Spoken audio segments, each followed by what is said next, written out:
Students, स्वागत है आपका आज की इस एजुकेशनल क्लास में। आज सब्जेक्ट फंक्शनल ग्रुप के अंतर्गत हमारा टॉपिक है टेस्ट फॉर एमीन ग्रुप। प्यारे बच्चों, एमीन ग्रुप का टेस्ट कैसे करेंगे आइए आपसे डिस्कस करते हैं। तो सबसे पहले हम टेस्ट करेंगे इसमें बच्चों सॉल्युबिलिटी टेस्ट। अब टेस्ट करना है तो आपको लेना पड़ेगा एक टेस्ट ट्यूब। जी सर, टेस्ट ट्यूब में आप लेंगे बच्चों थोड़ा सा ऑर्गेनिक कंपाउंड और इसमें आप मिला देंगे HCl, डाइल्यूट HCl मिलाएंगे बच्चों। अगर HCl मिलाने पर आप देखेंगे ये सॉल्युबल हो जा रहा है। क्या हो जाए? सॉल्युबल। तो इसका मतलब दिया गया कंपाउंड आपका एमीन हो सकता है। ऐसा हम इसलिए कह रहे हैं कि अगर ऑर्गेनिक कंपाउंड में कोई एमीन ग्रुप है, यानी कि मान लीजिए हमने कहा कि इसके अंदर है एनिलीन, ये ऑर्गेनिक कंपाउंड के अंदर है, तो सारे एमीन्स क्या होते हैं? लिविस बेस होते हैं। तो ये ऑर्गेनिक कंपाउंड आपका क्या होगा? Lewis base. अब इसकी रिएक्शन हमने कराई HCl के साथ। बच्चों अब आपको गाना तो याद ही होगा कि एसिड को बेस पसंद है, तो ये एसिड और बेस आपस में रिएक्ट करके सॉल्ट फॉर्मेशन करेंगे और सॉल्युबल हो जाएंगे। तो ये बन जाएगा बच्चों NH3Cl प्लस माइनस करके। तो यहां से ये चीज हमारी क्या हो गई? सॉल्युबल। तो इसका मतलब ये हुआ बच्चों कि दिया गया कंपाउंड हमारा क्या हो सकता है? एमीन हो सकता है। सर एक बार फिर से बताएंगे? हाँ बिल्कुल। प्यारे बच्चों, आप सबसे पहले ऑर्गेनिक कंपाउंड में क्या मिलाएंगे? थोड़ा सा डाइल्यूट HCl मिला के प्रॉपर मिक्स करेंगे। अब चूंकि ऑर्गेनिक कंपाउंड में यदि एमीन है जो कि लिविस बेस होता है, तो ये एसिड से मिल करके सॉल्ट फॉर्म करेंगे और इस प्रकार से इसमें सॉल्युबल हो जाएंगे। सर ये लिविस बेस का क्या चक्कर? प्यारे बच्चों, नाइट्रोजन का जो एटॉमिक नंबर है वो होता है 7। 7 को अगर आप डिस्ट्रीब्यूट करेंगे तो 2 और 5 होगा। अब यहां पर नाइट्रोजन 2 हाइड्रोजन के साथ रिएक्ट कर रहा है, NH2 बना रहा है, और एक वैलेंसी इसकी अभी किससे है? बेंजीन रिंग से। तो इस प्रकार से इसमें अभी आप देखेंगे कि 3 इलेक्ट्रॉन यूज हुए, अभी भी 2 इलेक्ट्रॉन बचे, यानी कि ये क्या है? लोन पेयर इलेक्ट्रॉन है। क्या है बच्चों? Lone pair electron. जिसमें presence of lone pair electron होता है बच्चों, उसको आप क्या बोलते हो? Lewis base.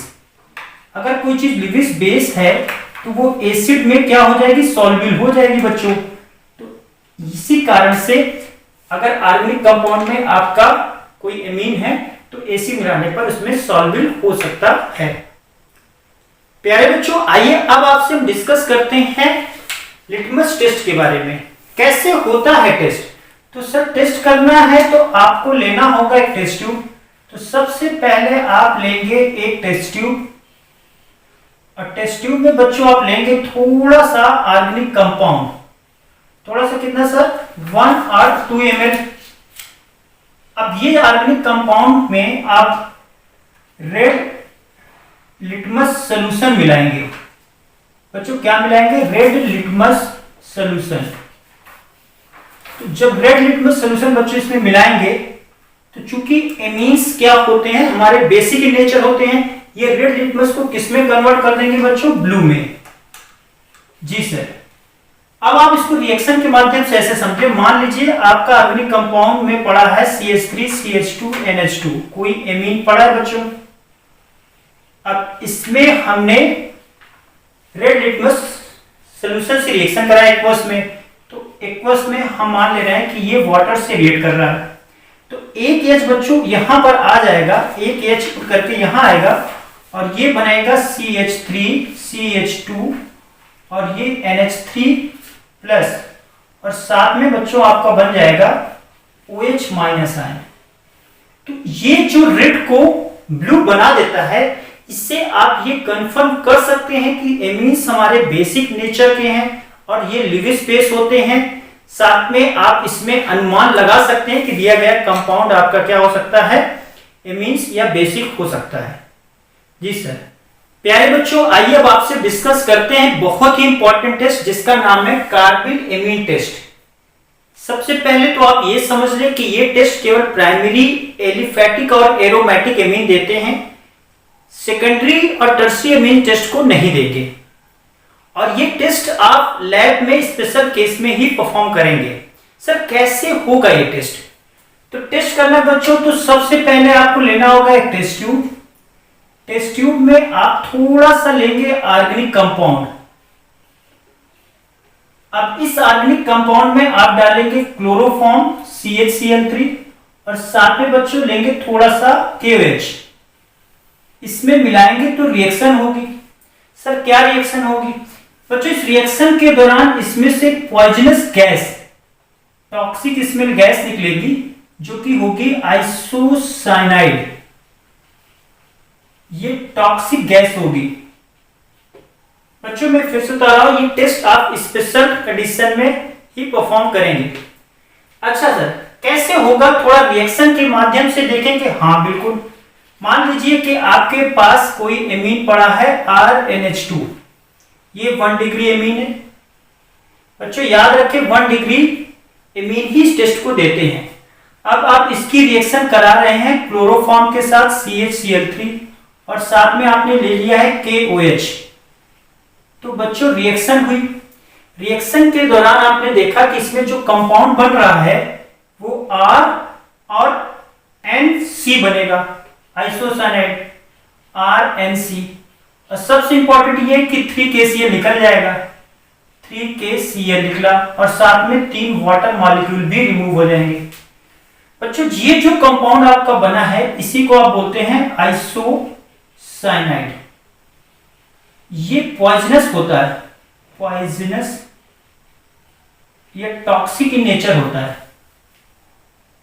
तो बच्चों ये थोड़ा सा जहरीली होती है गैस, इसलिए इसको जो है स्मेल ना करने की सलाह दी जाती है। और लैब में टेस्ट ये जो है सर के प्रेजेंस में या इंपॉर्टेंट कंडीशन में ही परफॉर्म करें आप तो बेहतर रहेगा।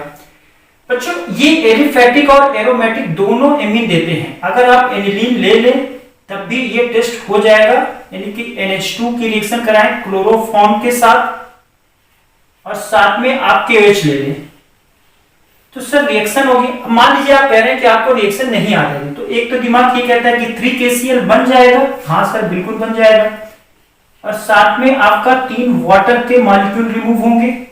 अब जो बचा क्या? ये रिंग में और साथ में C, तो आपका ये बन गया आइसोसाइनाइड, फेनिल आइसोसाइनाइड। ये क्या बना बच्चों आपको? Phenyl isocyanide. बच्चों एक भोपाल गैस ट्रेजेडी हुई थी जिसमें काफी संख्या में लोग मारे गए थे। उसमें ये मेथिल आइसोसाइनाइड गैस का रिसाव हुआ था। ये रिएक्शन कुछ यही थी, कार्बेल एमीन रिएक्शन हो रही थी वहां पर। तो सर इस रिएक्शन को एक बार दोबारा बताएंगे? हाँ बिल्कुल। बच्चों ऑर्गेनिक कंपाउंड की रिएक्शन जब आप क्लोरोफॉर्म और KOH के साथ कराएंगे तब इसमें एक जहरीली गैस या टॉक्सिक स्मेलिंग गैस आइसोसाइनाइड निकलेगा। ये टेस्ट केवल प्राइमरी एलिफैटिक और एरोमेटिक एमीन ही देते हैं, सेकेंडरी और टर्शियरी एमीन नहीं देते। तो इसका आप यूज कर सकते हैं डिस्टिंग्विश के लिए। अगर आपका कोई क्वेश्चन आ रहा है कि प्राइमरी वर्सेस सेकेंडरी या प्राइमरी वर्सेस टर्शियरी एमीन में डिस्टिंग्विश करने के लिए कोई टेस्ट बताना है तो आप कार्बन एमीन टेस्ट दे सकते हैं। प्यारे बच्चों आइए आपसे डिस्कस करते हैं बहुत ही इंपॉर्टेंट रिएक्शन जिसका नाम है एजोडाई टेस्ट। सबसे पहले तो आप ये समझ लें कि ये टेस्ट केवल एरोमेटिक प्राइमरी एमीन ही देंगे। कैसे होगा टेस्ट सर? तो इस टेस्ट में हम लोग 2 स्टेप में इस रिएक्शन को आपको समझाएंगे। पहले स्टेप में आप क्या करेंगे कि ऑर्गेनिक कंपाउंड में आप रिएक्शन कराएंगे बच्चों NaNO2। एक टेस्ट ट्यूब लेंगे उसमें ऑर्गेनिक कंपाउंड, और इसकी रिएक्शन आप किससे करा रहे हैं बच्चों? NaNO2 सोडियम नाइट्राइड और साथ में थोड़ा सा HCl लेंगे, और ये एक्सट्रीमली कोल्ड कंडीशन में कराएंगे बच्चों। कंडीशन बहुत ऐसा रहेगा, कोल्ड रहेगा, यानी लगभग 0 to 5 डिग्री सेल्सियस टेम्परेचर के बीच में रिएक्शन होगी। तो जब ये रिएक्शन होगी बच्चों तो ये रिएक्शन हमारी कहलाती है डायजोटाइजेशन रिएक्शन। और कैसे होगा सर? तो अब आप मान लीजिए कि आपका ऑर्गेनिक कंपाउंड में यदि पड़ा है एनिलीन, इसकी रिएक्शन आप करा रहे हैं NaNO2 और साथ में HCl के साथ बच्चों। टेम्परेचर आपने ले लिया 0 to 5 डिग्री सेल्सियस के बीच में। तो काफी कोल्ड सिचुएशन में यानी आइस कोल्ड में सिचुएशन में इसको रिएक्शन को हम कराते हैं बच्चों। तो जब ये रिएक्शन होगी तो होगा क्या सर, हमें क्या पता क्या होगा। तो बच्चों आप समझ सकते हैं यहां से Na और Cl, पहले NaCl निकल जाएगा। जी सर, एक आप NaCl पहले निकाल दें बच्चों। फिर आप क्या करेंगे, 2 ऑक्सीजन है तो 2 वाटर भी रिमूव कर सकते हैं। अब जो बचा क्या बच्चों, यहां पर आप देखें तो बेंजीन बचा, बेंजीन रिंग, और साथ में उसका दो N है तो N2Cl, ये चीज बची बच्चों।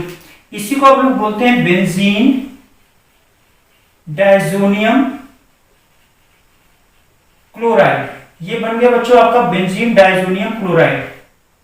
और ये जो पूरी रिएक्शन थी ना बच्चों, इसको आप लोग बोलते हैं डायजोटाइजेशन रिएक्शन।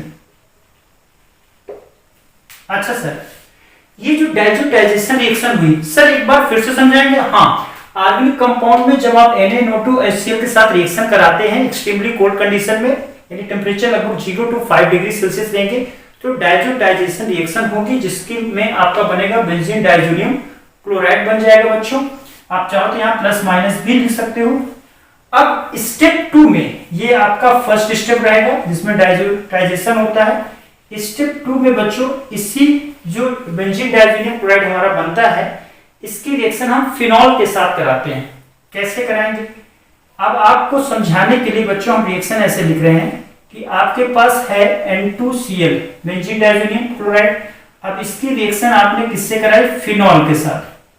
जी सर, तो अब आप ये मान लो कि यहां पर चूंकि बेंजीन रिंग है बच्चों, थोड़ा सा NH के प्रेजेंस में रिएक्शन होगी बेसिक मीडियम में, तो यहाँ H है तो ये H और Cl निकल जाएगा बच्चों, ये H और Cl निकल जाएगा और आपका ये पूरी रिएक्शन ऐड हो जाएगी। और कुछ कहानी ऐसे रहेगी कि N डबल बॉन्ड N बच्चों, और पूरा ये रिंग जुड़ जाएगा ये।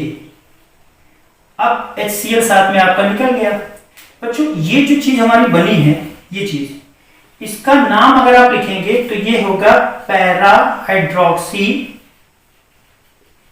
एजोबेंजीन। और ये किस तरह से होता है, ये आपका होता है orange dye, orange dye. Sir एक बार दोबारा क्या आप पूरे प्रोसेस को समझा सकते हैं? बिल्कुल सर। आपको करना क्या है कि एक टेस्ट ट्यूब लेना है, टेस्ट ट्यूब में आप सोडियम ऑर्गेनिक कंपाउंड लेंगे स्मॉल अमाउंट में, उसमें आप मिलाएंगे NaNO2 और HCl, या आप HNO2 भी यूज कर सकते हैं, नाइट्रस एसिड, क्योंकि NaNO2 और HCl की रिएक्शन जब बच्चों हम कराते हैं, आप देखें यहाँ पर NaNO2 और HCl की जब रिएक्शन कराएंगे तो NaCl निकल जाएगा और हमारा बचेगा HNO2। HCl रिएक्शन तो नाइट्रस एसिड के साथ ही होती है, तो नाइट्रस एसिड भी यूज कर सकते हैं यहाँ पर। तो आप जब इससे 0 to 5 डिग्री सेल्सियस पे बच्चों कराएंगे तो हमारा बनेगा बेंजीन डायजोनियम क्लोराइड, जो कि बहुत ही इंपॉर्टेंट कंपाउंड है। अब यहां पर इसकी हम कपलिंग रिएक्शन कराते हैं। ये जो रिएक्शन बच्चों हो रही है, ये रिएक्शन क्या है, कपलिंग रिएक्शन हो रही है। तो जो कपलिंग रिएक्शन कराएंगे बच्चों इसको फिनॉल के साथ, तो यहां पर हमारा एक डाई बनेगा जिसका नाम होगा para hydroxy azobenzene orange dye कहलाएगा। प्यारे बच्चों, आइए अब आपके साथ डिस्कस करते हैं बहुत ही इंपॉर्टेंट टेस्ट जिसका नाम है हिंसबर्ग रिएजेंट टेस्ट। सबसे पहले तो आप ये समझें हिंसबर्ग रिएजेंट होता क्या है। तो बेंजीन सल्फोनिल क्लोराइड को हिंसबर्ग रिएजेंट कहते हैं बच्चों। बेंजीन सल्फोनिल SO2Cl, इसको आप क्या बोलते हैं, हिंसबर्ग रिएजेंट। सर कैसे होगा ये टेस्ट? तो टेस्ट करना है तो एक टेस्ट ट्यूब तो लेना ही पड़ेगा। अब आप क्या करेंगे, एक टेस्ट ट्यूब ले लेंगे बच्चों। टेस्ट ट्यूब में आप लेंगे थोड़ा सा ऑर्गेनिक कंपाउंड, थोड़ा सा कितना, लगभग 1 और 2 ml। इसमें आपके पास हो सकता है 1 डिग्री, 2 डिग्री और 3 डिग्री एमीन। अब इसमें आप मिलाएंगे बच्चों हिंसबर्ग रिएजेंट। क्या मिलाएंगे, हिंसबर्ग रिएजेंट मिलाएंगे। और ये रिएक्शन थोड़ा बेसिक मीडियम में होती है तो थोड़ा सा साथ में NH भी मिलाएंगे बच्चों। जब ये मिलाएंगे तो क्या होगी, रिएक्शन होगी। सर रिएक्शन के बाद कैसे पता चलेगा कि इसमें प्राइमरी एमीन है, सेकेंडरी है या टर्सरी एमीन है? आइए देखते हैं। तो अब बच्चों मान लो कि आपके पास सपोज करो इसमें पड़ा है पहले प्राइमरी एमीन। तो प्राइमरी एमीन हो गया RNH2, ये आपका हो गया 1 डिग्री एमीन या प्राइमरी एमीन बच्चों से बोले। इसकी रिएक्शन आपने करा दी हिंसबर्ग रिएजेंट से।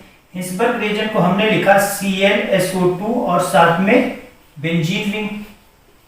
बच्चों रिएक्शन जब होगी तो यहां से H और एक यहां से Cl ये रिमूव हो जाएगा और आपका बनेगा RNHSO2 और साथ में ये बेंजीन रिंग और HCl निकल जाएगा बच्चों। जी सर, ये जो बच्चों कंपाउंड है आपका ये है N-एल्किल बेंजीन सल्फोनामाइड।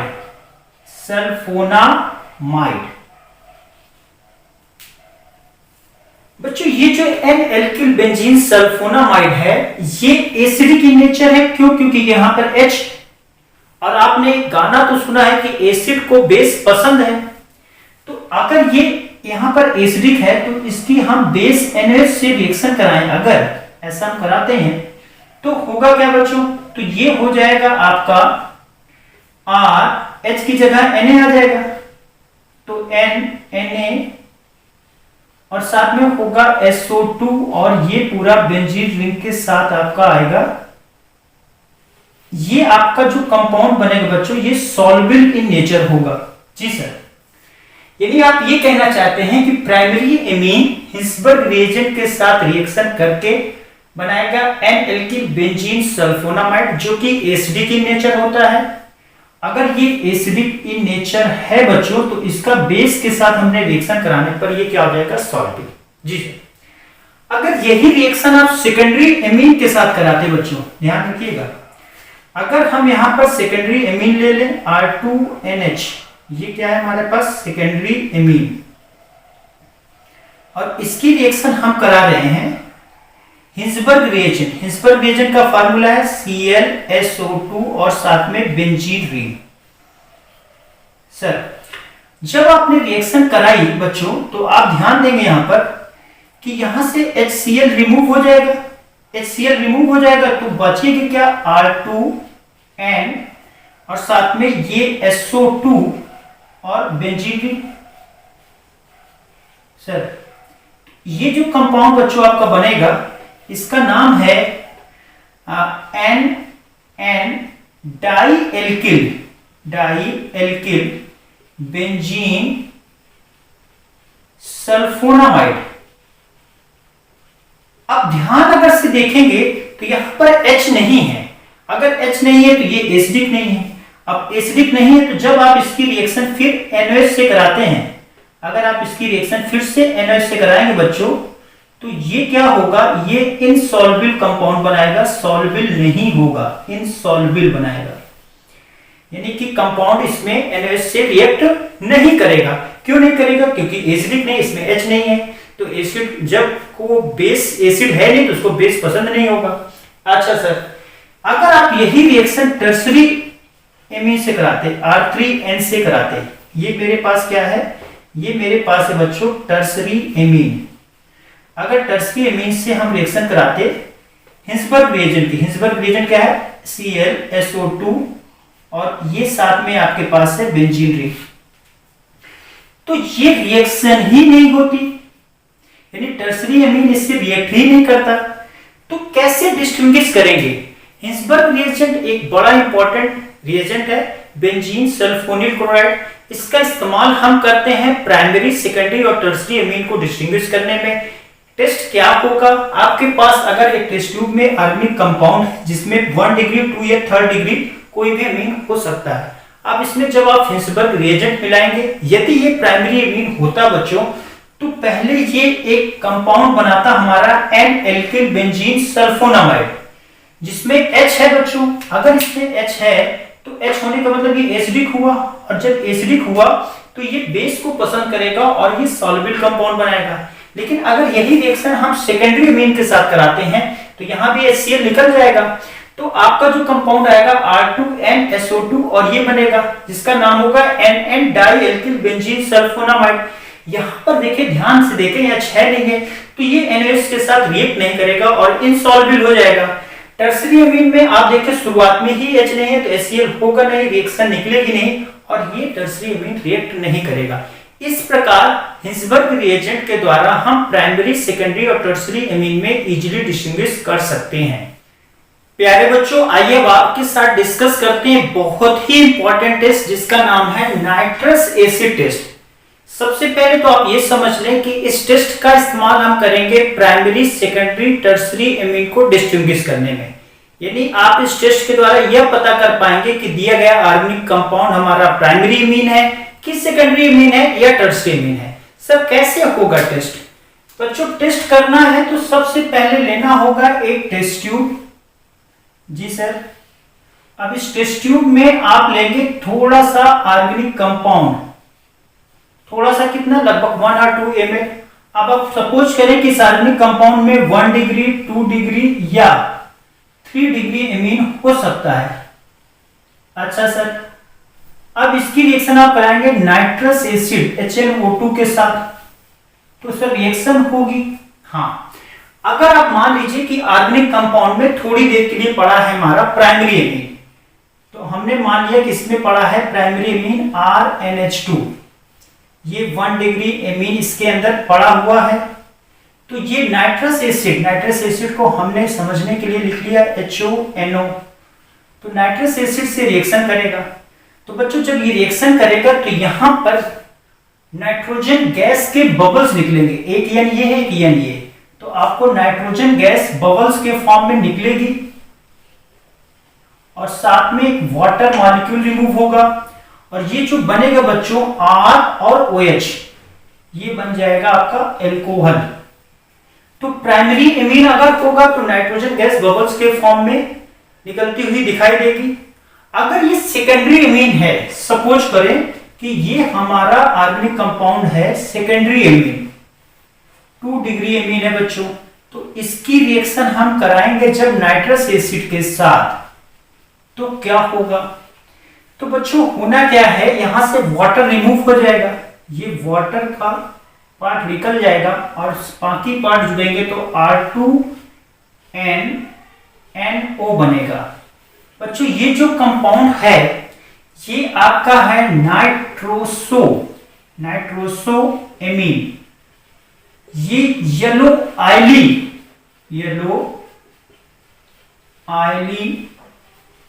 लिक्विड के फॉर्म में रहेगा, साथ में वाटर मॉलिक्यूल रिमूव हो जाएगा। तो अगर आपके पास यहां पर पड़ा हुआ है बच्चों सेकेंडरी अमीन, तो सेकेंडरी अमीन क्या देगा? येलो आयली लिक्विड के फॉर्म में हमारा कंपाउंड देगा।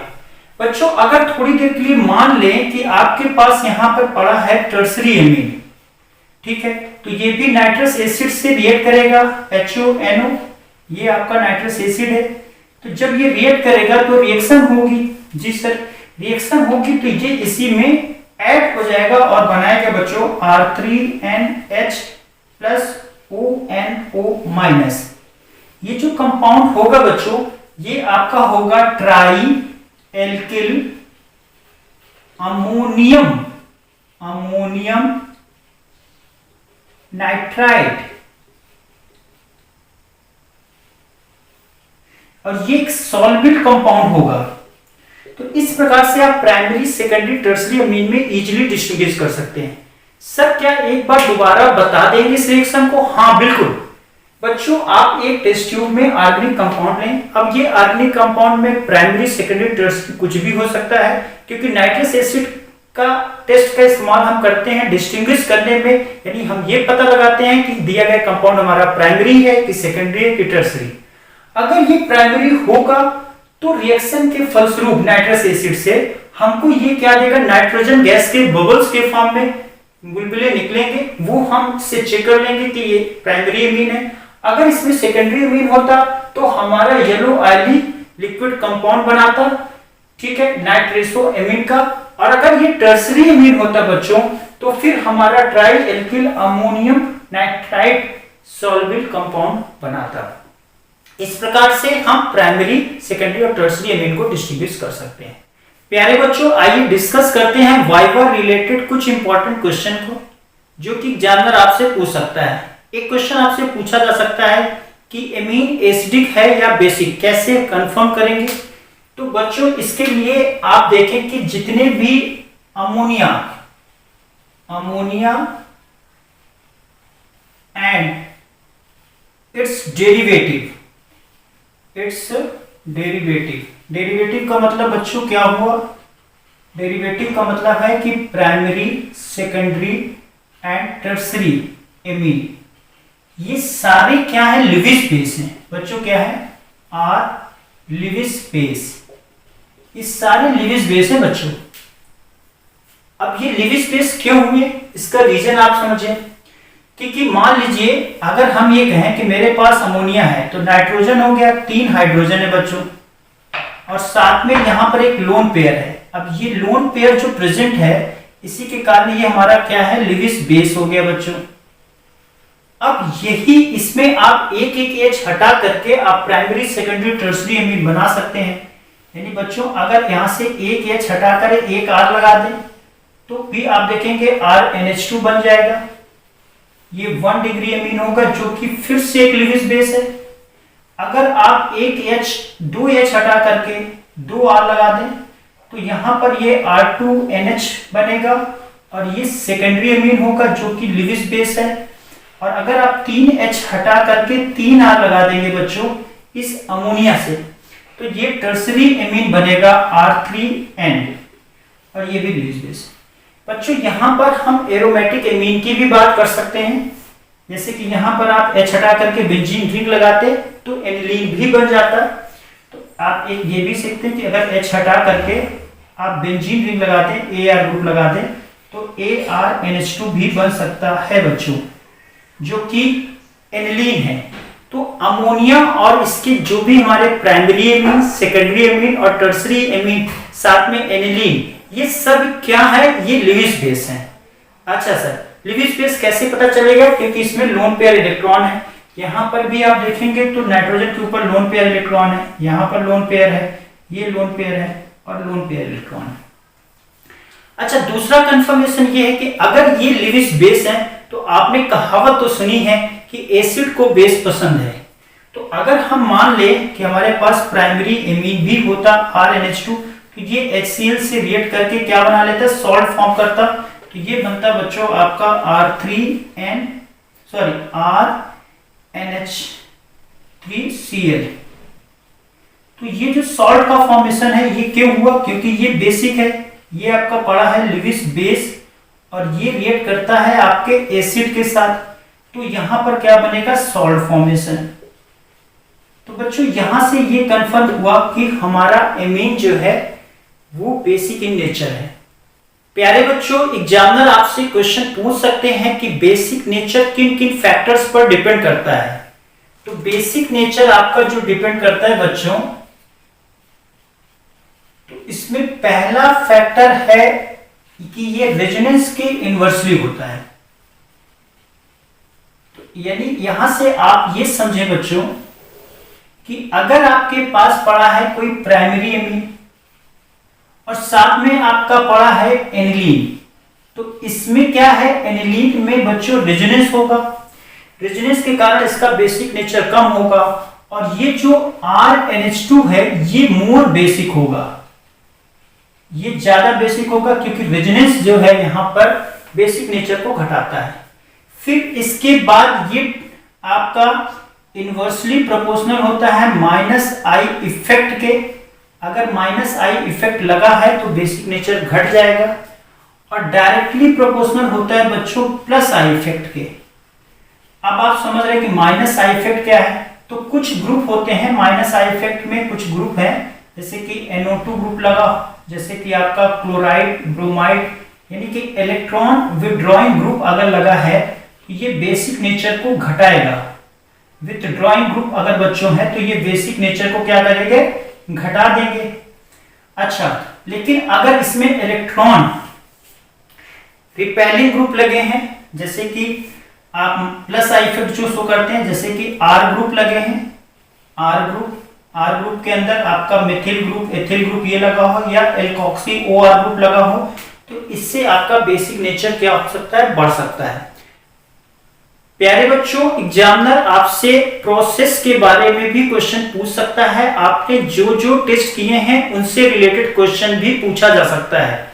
जैसे आपसे क्वेश्चन पूछ सकते हैं कि कार्बिल एमीन टेस्ट किस प्रकार के एमीन देते हैं और कैसे करेंगे। तो आप ये समझे बच्चों कि कार्बिल एमीन हमारा प्राइमरी, एलिफैटिक और एरोमेटिक एमीन देते हैं। अगर इस टेस्ट को आपको समझना है बच्चों, तो प्राइमरी एमीन ले लिया आपने RNH2, इसकी रिएक्शन आपने क्लोरोफॉर्म के साथ CHCl3, साथ में आप KOH भी ले लें, 3 मॉलिक्यूल, तो क्या होगा 3KCl निकल जाएगा। आप समझने के लिए रिएक्शन 3KCl निकाल दें, 3 ऑक्सीजन प्रेजेंट है तो 3 वाटर निकल जाएंगे और यहां पर बनेगा बच्चों RNC, ये आइसोसाइनाइड गैस बनेगी जो टॉक्सिक नेचर होती है। ये बच्चों जो हमारा टेस्ट है ये आपका आता है कार्बिल एमीन रिएक्शन या कार्बिल एमीन टेस्ट। ये टेस्ट हमारा कौन देता है, ये हमारा देगा प्राइमरी एमीन। सेकेंडरी और टर्सरी एमीन ये टेस्ट नहीं देते हैं, इसलिए आप इन्हें डिस्टिंग्विश में भी इस्तेमाल कर सकते हैं। यानी प्राइमरी वर्सेस सेकेंडरी का टेस्ट करना है, डिस्टिंग्विश करना, तो कार्बिल एमीन टेस्ट यूज किया जा सकता है। प्राइमरी वर्सेस टर्सरी का अगर डिस्टिंक्शन करना है तो कार्बिल एमीन टेस्ट आप यूज कर सकते हैं। एलिफैटिक और एरोमेटिक दोनों तरह के एमीन ये टेस्ट देते हैं। बच्चों आपसे पूछ सकते हैं कि हिंसबर्ग रिएजेंट क्या होता है और किस लिए इस्तेमाल होता है। तो आप याद रखेंगे बेंजीन सल्फोनिल क्लोराइड को हम लोग क्या बोलते हैं, हिंसबर्ग रिएजेंट कहते हैं। इसका नाम है बच्चों, ये है हमारा हिंसबर्ग रिएजेंट है और इसका इस्तेमाल किया जाता है प्राइमरी, सेकेंडरी और टर्सरी को डिस्टिंग्विश करने में। डिस्टिंग्विश करते हैं प्राइमरी, सेकेंडरी और टर्सरी एमीन में। कैसे होता है, हिंसबर्ग रिएजेंट प्राइमरी एमीन से रिएक्ट करके आपका एसिडिक कंपाउंड बनाता है जो कि NH में सॉल्युबल होता है। सेकेंडरी एमीन रिएक्ट करके कंपाउंड तो फॉर्म करते हैं लेकिन वो NH में सॉल्युबल नहीं होते और टर्सरी एमीन की हिंसबर्ग रिएजेंट से रिएक्शन होती ही नहीं है। बच्चों आपसे क्वेश्चन इसी में पूछ सकता है कि क्या कोई और टेस्ट है प्राइमरी, सेकेंडरी, टर्सरी एमीन के लिए। तो एक है आपका nitrous acid test. Nitrous acid test क्या होता है आप ये समझें, तो नाइट्रस एसिड टेस्ट भी आप कर सकते हैं। नाइट्रस एसिड क्या होता है आप ये समझ लें, HNO2 होता है। इस टेस्ट का इस्तेमाल भी करते हैं हम प्राइमरी, सेकेंडरी, टर्सरी एमीन को डिस्टिंग्विश करने में। अगर प्राइमरी एमीन नाइट्रस एसिड के साथ रिएक्ट करेगा तो नाइट्रोजन गैस के बबल्स बनते हैं, ठीक है। और सेकेंडरी एमीन की अगर रिएक्शन कराएंगे तो फिर हमारा येलो ऑयली लिक्विड टाइप में कंपाउंड बनता है। टर्सरी एमीन अगर रिएक्ट करेगा नाइट्रस एसिड के साथ तो सॉल्युबल कंपाउंड बनता है। तो प्राइमरी, सेकेंडरी, टर्सरी एमीन के लिए हमारे पास नाइट्रस एसिड टेस्ट भी है। बच्चों आपसे पूछ सकता है कि डाइजोटाइजेशन रिएक्शन क्या है और कैसे होती है।